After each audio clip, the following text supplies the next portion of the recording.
Hey, how's it going, guys? Welcome back to your daily dose of the third world.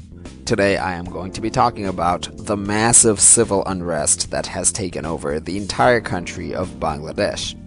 Bangladesh, as you might know, has some of the worst roads in the world. There's absolutely no traffic laws, and the streets are filled with manic drivers. Most of these drivers do not even have driving licenses, which leads to thousands of deaths annually.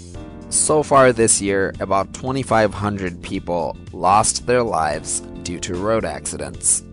People finally had enough after 7 students were killed by reckless bus drivers recently. Protests and riots arose throughout the country, initiated by high school teenagers. Public roads were blocked.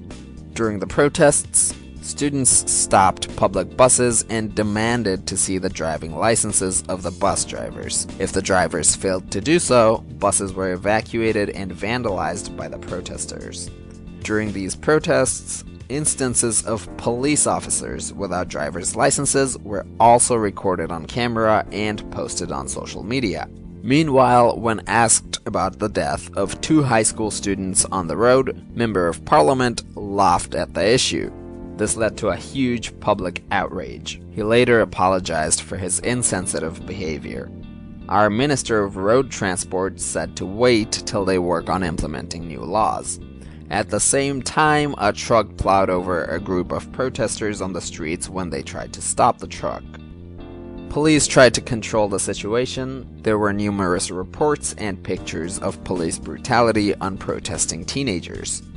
People showed their support for the protests on social media, while a few opponents said vandalizing public property and blocking public roads are probably not the right ways to fight these issues.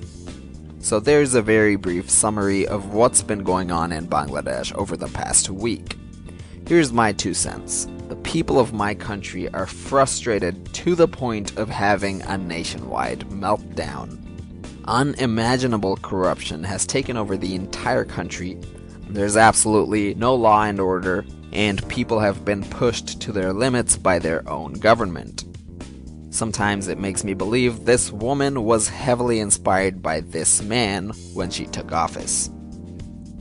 To all the people of Bangladesh, I know you're frustrated, and I'm glad you're finally letting your voices be heard. It's about time we speak out against every single right that we have been denied all our lives.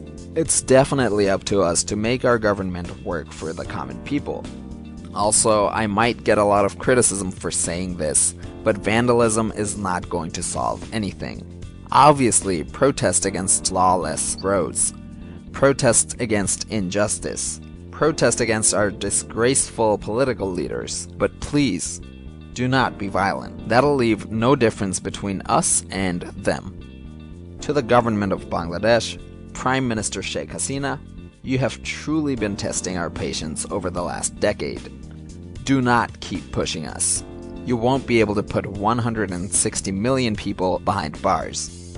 It must make you very sad that you don't have nuclear capabilities, right?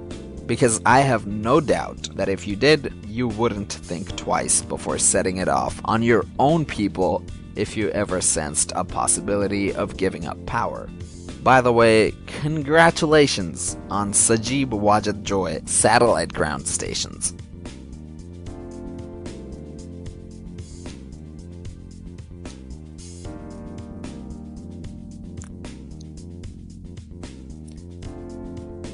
Thanks for watching. I hope you share this video with your friends because I think more and more people should know what goes on in the poorest countries of the world. I don't think the global news media does us justice. Hashtag brown people matter too. See you guys in the next video.